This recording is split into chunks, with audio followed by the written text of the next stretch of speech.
A guilty pleasure is a movie that one enjoys despite feeling that it is not generally held in high regard. Well, today I got 10 of those movies to talk about. What's going on, guys? I'm Chris and welcome back to another video. Today I'm going through my top 10 favorite guilty pleasure movies of all time. This is a video that I've put off for quite some time because I've never really been a fan of the term guilty pleasure.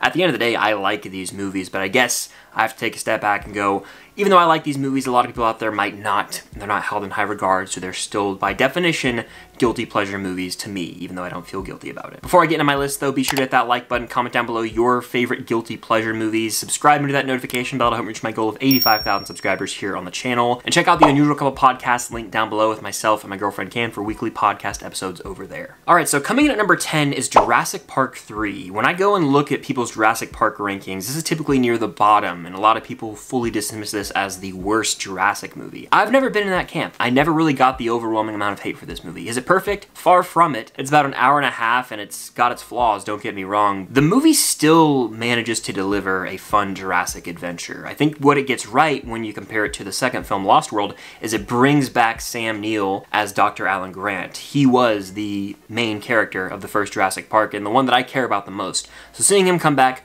was fitting. We get some pterodactyl action in the third act of this film, and I just felt like it had more of that Jurassic Park adventure than the second movie, which was pretty damn boring and a really big letdown to me personally. I've never been a fan of The Lost World. Jurassic Park 3, probably the second or third best Jurassic movie, because after the first movie, which is like the highest high you can get, they all pretty much drop down in quality. This one has always been one that I think receives way too much hate. I enjoy my time with it, it's a quick hitter, and let us never forget the Velociraptor on the plane. Next on my list is Michael Bay's Ambulance. This is a movie that I actually really dig. I saw it in theaters, and it's the only movie I've ever gone to the cinema for where I was the only person in the entire auditorium. Usually that happens where, you know, the movie will start, someone will walk in like 2 minutes after, I'll be like, damn, this is the only movie where I've been the only person in the entire auditorium. So maybe that's why it's on this list, but at the end of the day, I enjoy this one. You've got Jake Gyllenhaal and Yahya Abdul-Mateen driving around in this ambulance the entire movie. It's got heist vibes early on and really hooked me in. Michael Bay goes crazy with these drone shots, and there's some really memorable action here. Not crazy about the way the actual film wraps up. I take issue with a few little things, but overall, this delivered on a dumb, big action movie with some heists that worked for me, and surprising humor. Like, I really laughed out loud quite a few times in this movie. It's one of the more memorable Michael Bay movies I've seen. I think a lot of people enjoy this in the Michael Bay fandom, but as overall movie goers, I don't think it got that high praise. So technically it's a guilty pleasure because a lot of people don't hold this one in high regard.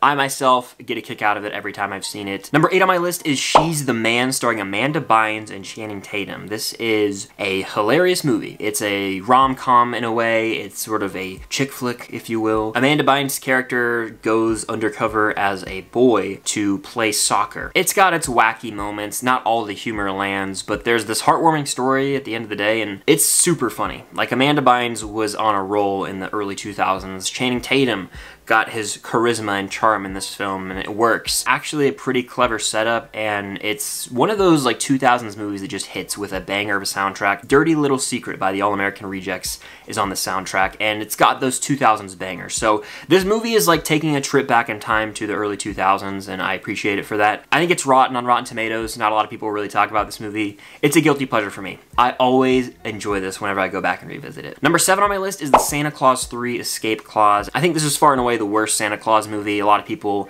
you know, hate on it, and it's got a rotten score on Rotten Tomatoes. A lot of people just don't care for this one, but I have a lot of nostalgia for it, and I don't feel bad that I like it because it is the worst Santa Claus movie, but it gives us Martin Short as Jack Frost and some of the most iconic moments in the franchise, such as the North Pole rendition of New York, New York. I find myself singing that whenever I hear New York, New York. I'll substitute the North Pole version. We explore the actual North Pole more, the lore of Santa Claus in this movie with the snow globe.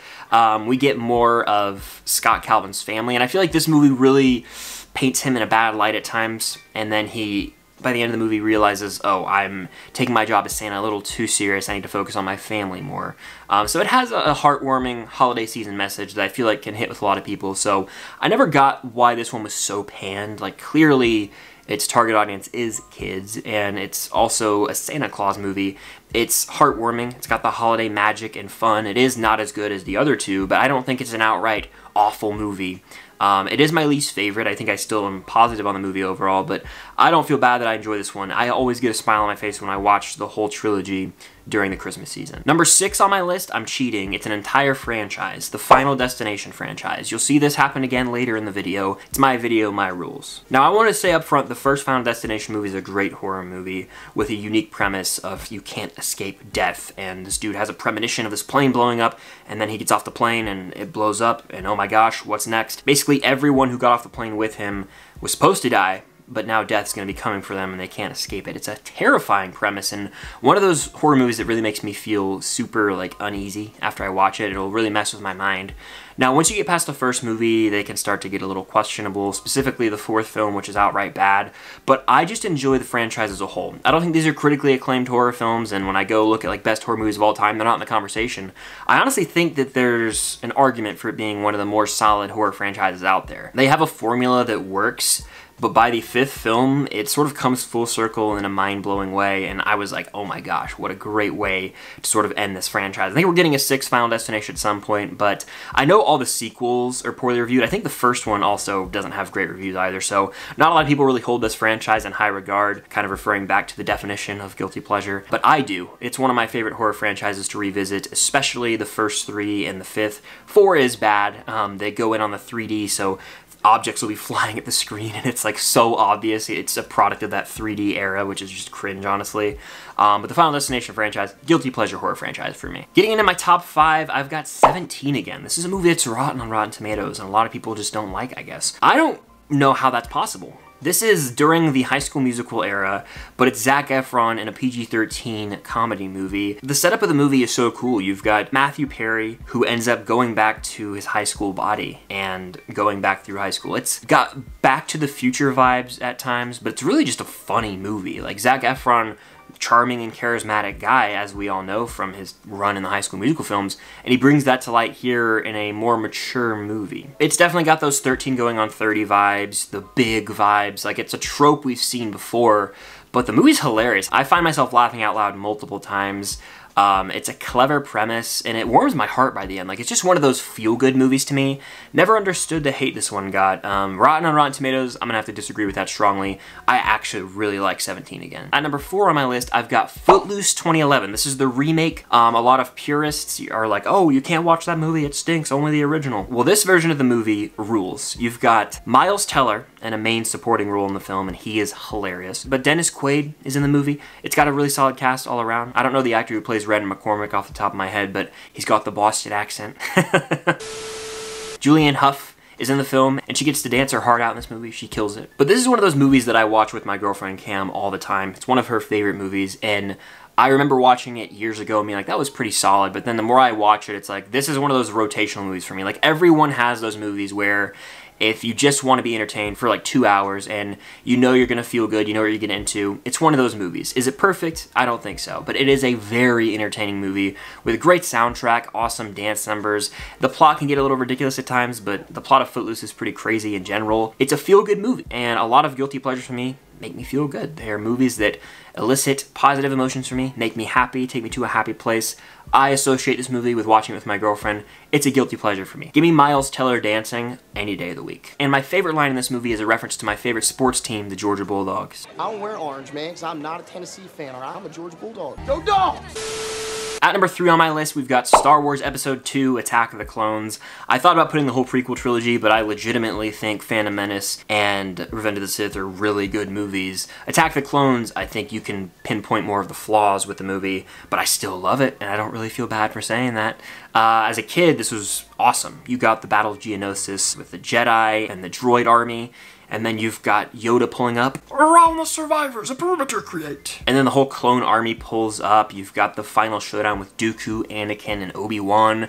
The last 45 minutes of this movie rule, but we have to sit through a fairly boring main plot line. A lot of the film is this romance between Padme and Anakin, which feels forced. Not a lot of chemistry there, in my opinion. Some pretty cringeworthy dialogue, but there are little glimpses of brilliance there where you see Anakin start to turn to the dark side, specifically when he slaughters the Tusken Raiders after watching his mother die.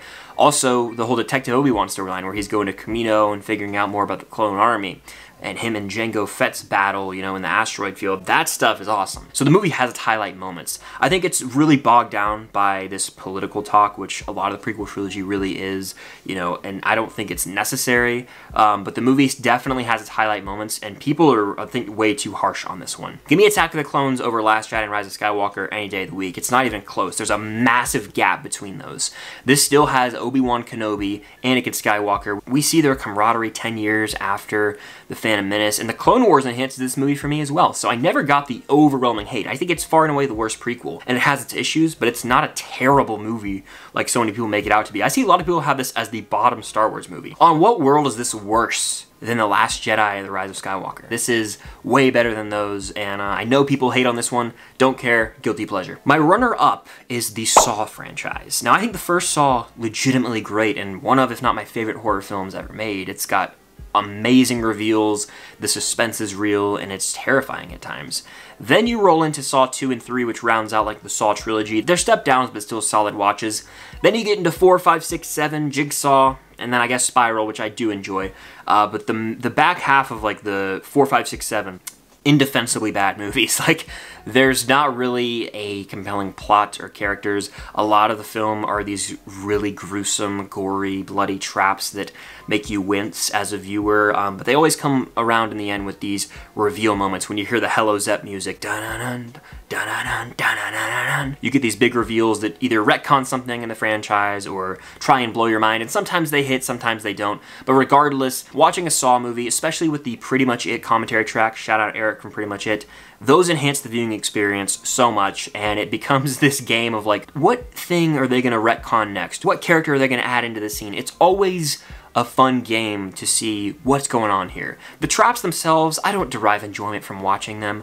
Maybe sometimes I'm like, oh, maybe they'll get out this time. A lot of times they don't. But regardless, I enjoy my time with the Saw franchise. It's a big guilty pleasure for me. These movies are bad. I literally know that. Like, if you go to my Letterboxd, a lot of them are like 1 star, like half a star, because they're just bad movies.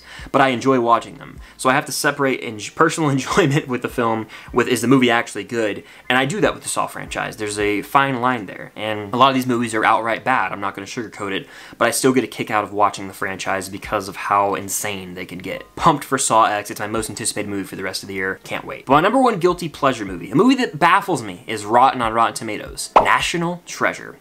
If you guys know me, I've sung my praises for this film for years. It's one of my favorite movies of all time. I've seen it arguably more than any other movie. I could quote it back to front, essentially, and it's just such a childhood nostalgic film for me. It's at a 46% on Rotten Tomatoes, which means like 4 out of 10 critics recommend it. Blows my mind how you could not have the most fun with this movie. Is it over the top stupid at times? Hell yeah, it is. Could you actually steal the Declaration of Independence? Probably never. The fact that there's a treasure map on the back of it, insane. But I don't go to this movie expecting a realistic story. I love the adventure they set up. It entranced me as a kid. I mean, I could not stop thinking about this movie. I literally had the special edition DVD where I like decoded something. Like, there's this scene in the movie where Riley is like paying this kid to go get him some things. He's like decoding something. I did something similar to that with the special edition DVD. Like, I adore this movie, and I don't know how anyone could not like National Treasure. I'm gonna steal the Declaration of Independence. It's Nick Cage at his best. What are we talking about? This is when Disney was in their prime in the early 2000s, pumping out banger after banger. This came out the same year as Miracle, came out a year after Pirates of the Caribbean, The Curse of the Black Pearl. What an era that was. National Treasure, number one guilty pleasure movie for me. If anyone says it's a bad movie, I can't trust them. I can't do it. We'll do it live. We'll do it live! So those are my top 10 favorite guilty pleasure movies of all time. Let me know yours in the comments down below, and be sure to hit that like button. Subscribe and hit that notification bell to help reach my goal of 85,000 subscribers here on the channel. Be sure to check out the Unusual Couple podcast, link down below. We have tons of fun over there with weekly episodes. But thank you guys as always, and until next time, I'll see you guys later.